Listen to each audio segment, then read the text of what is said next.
Hi everyone, Stepan here. Today I'm going to show you traps in the English opening that will end your games in a couple of moves. Basically, we're going to look at positions in which one side can lose with a very simple and very natural looking mistake. Now, all of these traps have been played in actual games by very strong players, so they're not absurd.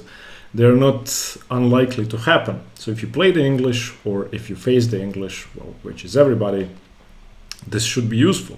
Let's start. The first position I would like to show you starts in the Symmetrical English. By the way, if you would like to navigate these traps easily, you can find the PGN for all the traps on my Patreon feed, and you can find easy navigation in the video to move from chapter to chapter. Each trap is in a separate one.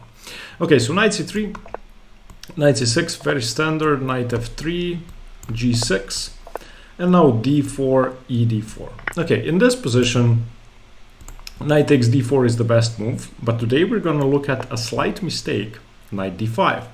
And knight d5 gives black a slight advantage, basically. However, there are ways for black to lose this position immediately. The first position we're going to look at is pawn to h6. Now, pawn to h6 is a prophylactical move that tries to prevent the annoying bishop g5. However, that move isn't as good as the normal developing bishop g7. So in this position after h6, we're going to take on d4. And if black plays a normal move, like bishop to g7, black loses the game instantly. After bishop to g7, the game is over. If you want, you can pause the video for each trap. However, in this case, I think it's fairly obvious what we should do. We go knight to b5 and black can basically resign. I'm going to show you the kind of domination white has in this position. After knight to b5, bishop e5 is the only move, defending c7. And now f4, a6 is the only move again for black. Even if it's played, white is winning, but black needs to keep guard of c7. And now we simply take on e5, a takes b5, and we go bishop f4. And black's pieces are never getting out. The engine gives this as +4 or +5 if you let it sit. After something like bc4, we simply go e4, developing the rest of our pieces. And what can black do? If knight g to e7, for example, then knight f6 check. If g5, then bishop g3. There are no good moves for black. Black is never going to move any of the pieces.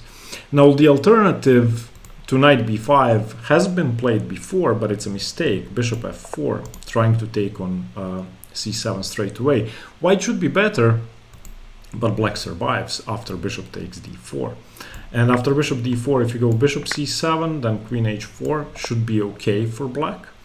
And if knight takes c7, again, just king f8, knight takes a8, bishop takes b2, and rook b1, black is surviving. It's not game over.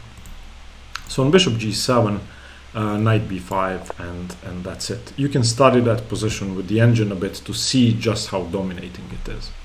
Now, let's have a look at a second trap from the same position. So as I said, h6 is a mistake. The way more natural bishop g7, allowing bishop g5, can lead to an immediate defeat for black. Okay, so the move here is knight ce7. That's the theoretical move that gives black a slight advantage. However, if black plays f6, white has a positional edge, of course, and if black plays knight ge7, which seems to be the most natural move, the game is over. How do we win? Well, we take on d4, and now the idea is we would like to take this knight and then take this one for free. So what are black's options? If f6, then bishop takes f6, and that's it. Again, we're threatening to take and take. So bishop f6, knight f6 check should be over. If knight takes d4, then bishop e7, over. If bishop takes d4, then simply queen takes d4, and we're on the rook. And again, if knight takes d4, for example, then knight f6 check is going to be mate in 2. I don't see any other moves other than that. If not knight f6 check, if you move the rook, then I go. If not knight takes queen, if you move the rook, then I go knight f6 check again, and this is going to be bad. Okay, so remember knight d5 is a very tricky response in this position in the 3 knights. Okay, the second trap is in the Mikenas attack. So we're looking at the position c4, knight f6, knight c3, e6, e4, and now the main line d5, e5, d4, ef6, dc3, bc3, queen f6. Okay, so this position I covered in a video a while back, and you can look at the theory, but let's look at the trap now. So white goes d4, b6, knight f3, bishop b7, bishop to d3. And in this position, there are two main moves, h6, preventing bishop g5, or bishop takes f3. Those are the moves that black plays. Now, the mistake that I would like to show you is knight d7. And this has been played by strong players, grandmasters and international masters, 7 times in the last 10 years. Okay, so if grandmasters and international masters played this mistake, then your opponents are going to do it too. And I will simply win the queen. Black doesn't have enough compensation. You go bishop g5. And of course, the queen has no squares, so black has to take on f3. And you don't take back. You play queen d2, defending your bishop. That's it. Bishop takes g2 is the only way to compensate for the queen. Bishop f6, bishop h1, and now you simply retreat your bishop. And let's say bishop d6, I don't know, you're a queen up. The engine only gives this as +4, but I think it's more than that. So remember the mistake, knight d7. If knight d7, you win the queen. Now another trap in the Mikenas attack is the so-called Mikenas poisoned pawn. I discussed this position in the video on the Mikenas attack, where I think white has more than enough compensation. And it happens after the move c5, where on e5 knight g8 is the only move, and black wins the pawn by force. Knight f3, knight c6, d4, cd4, knight d4, knight d5.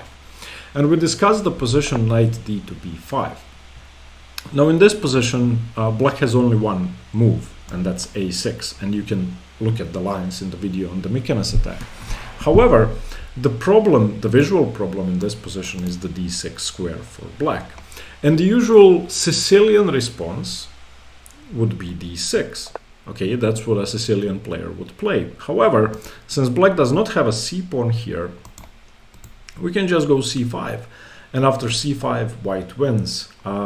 Black only has one move that's even remotely close to equal, and that's a6, giving up the pawn, after which we just play knight takes d6 check, and after bishop takes, then pawn takes. After c5 though, if black advances the pawn or takes on c5, white wins immediately. Let's look at dc5 first. Well, what's the point? The point is that either we win the knight on e5 or the rook on a8. So bishop f4, you cannot retreat the knight. If you move the knight to g6, then simply knight c7, and that's game over. If you move the knight to c6, then knight c7, and the game is over. And if you try to defend the knight, you cannot defend the knight. If bishop d6, I'm going to take it. If queen d6, I'm going to take it. If queen f6, then knight c7. After taking on e5, it should be over. And if you play f6, trying to defend the knight that way, then simply bishop e5, fe5, and queen h5 check is again game over. There are no other moves but g6.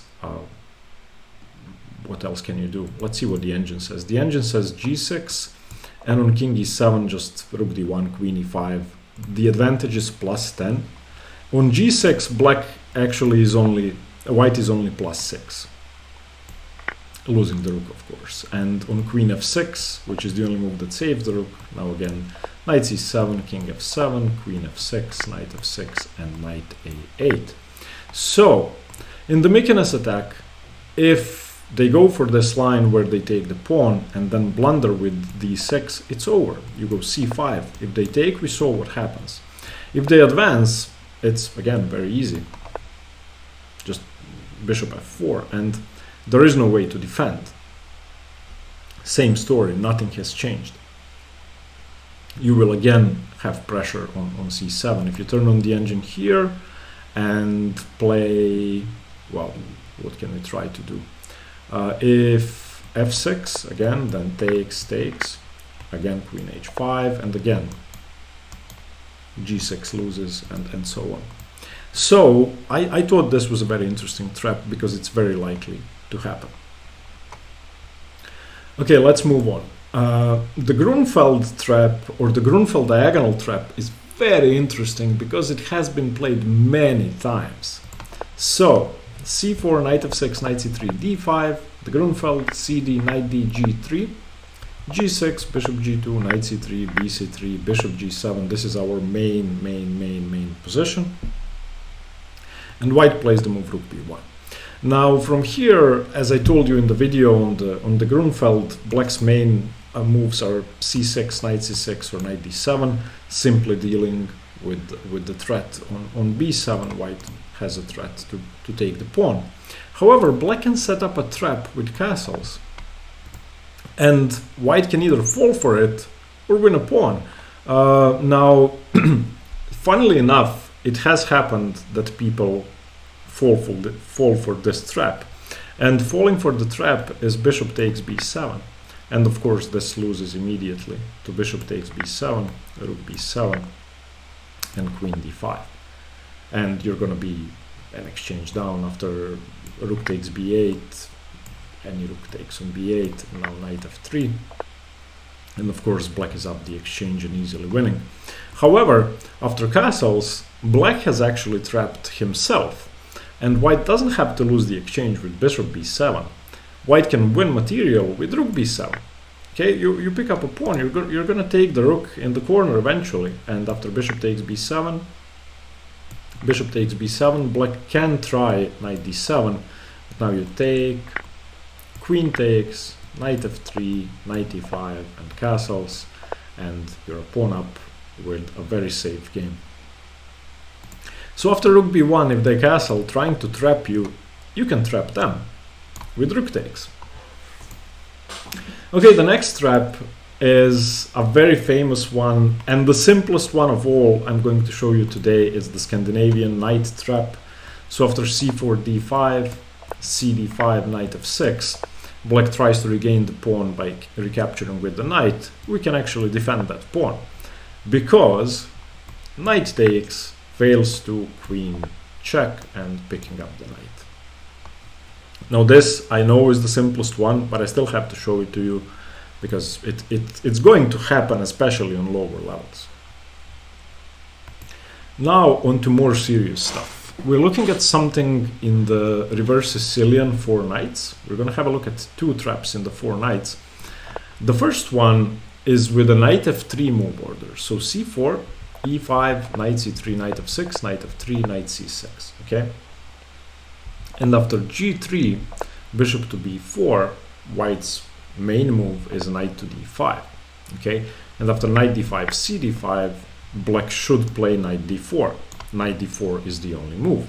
And notice how the difference in this position is that the knight is on f3, and I just want to point out that in the next position we're going to look at a move order where white plays bishop g2 first and leaves the knight on f3. That's very important. So in this case, knight d4, only move. Black's mistake that leads to an immediate win for white is the natural looking e4. After e4, white is winning. We go d takes c6, and after e takes f3, there is a way to win a piece here, queen b3. This has been played in 6 Grandmaster games. This simply loses a piece. Why does it lose a piece? Well, if you move the bishop, I'm just going to take on b7. And if you play rook b8, I take. And I have an extra queen. So you taking my queen doesn't matter. And if you're thinking, well, queen e7 defends the bishop, not really. I go a3. Again, the bishop has to move somewhere. You can at any point throw in this, but I just go bishop g2.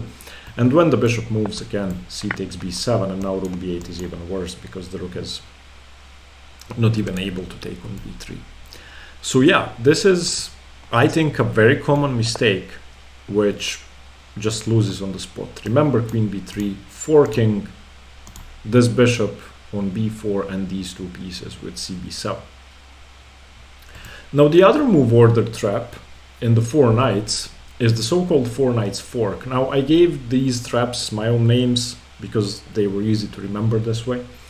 Let's have a look at this one. So same position, however, in this case we go g3 and not knight f3 but bishop g2. And the thing that changed in this position is actually very tricky for black to notice. Black may be playing this position like it was the normal move order. So black goes bishop b4, we go knight d5, they take on d5, we go cd5.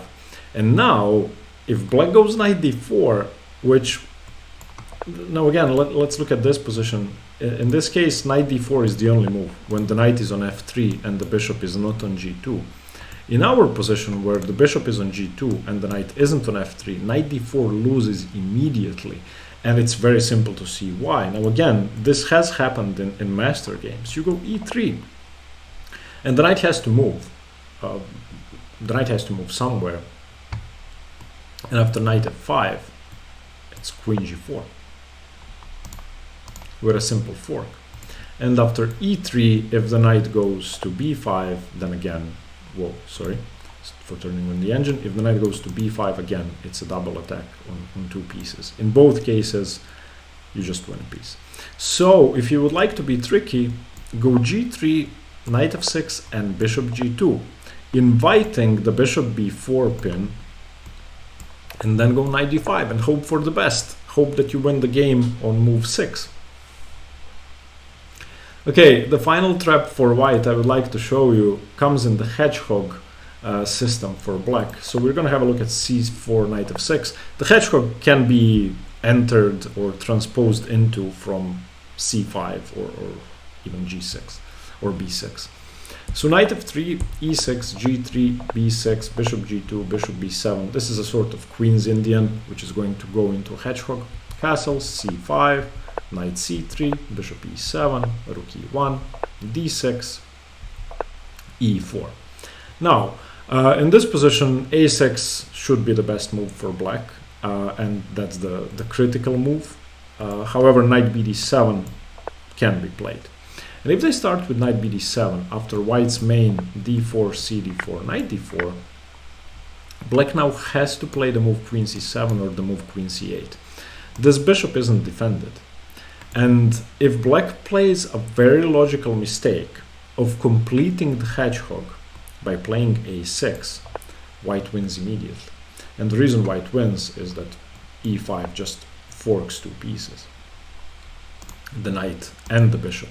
If you're thinking d5, well, yeah, it doesn't work because bishop takes b7, and if e takes d4, then bishop a8, and after d takes c3, bishop to g2 wins for white. You're up the exchange and easily winning. After e5, black can also try bishop takes g2, but now simply e takes f6 again. Two pieces are under pressure, and after knight f6, king g2, game over. The engine actually says this is a lesser evil for black. It says it's better for black than playing d takes e5. In any case, in this position, if they try to complete the hedgehog, e5. So again, black really should play a6 immediately after e4 to avoid all of this. Okay, now let's move on to traps for black. Since I plan to play the English with the white pieces, I'm not so happy to show you these because this is like giving you weapons, but since I know them, it's okay. Okay, the first trap we're going to look at is in the Queen's Indian setup for black. Again, so b6, knight c3, bishop b7, e4, e6, knight f3, bishop b4, queen b3. This is very, very standard, has been played about 50 times. And now we're going to have a look at knight a6. This is sort of an old line, but it's still played today. And white's correct response here is d3. Definitely d3. And just developing pieces. Now, one way to enter a queen trap would be for white to play the move a3 here. Now, the idea, of course, is we have a queen on b3, so we would like to recapture on c3 with our queen. However, black has this very tricky knight c5. And in this position, you have to play queen c2, and you're slightly worse, and there's nothing else to say about that. You cannot take the bishop. If you take the bishop, you trap your queen.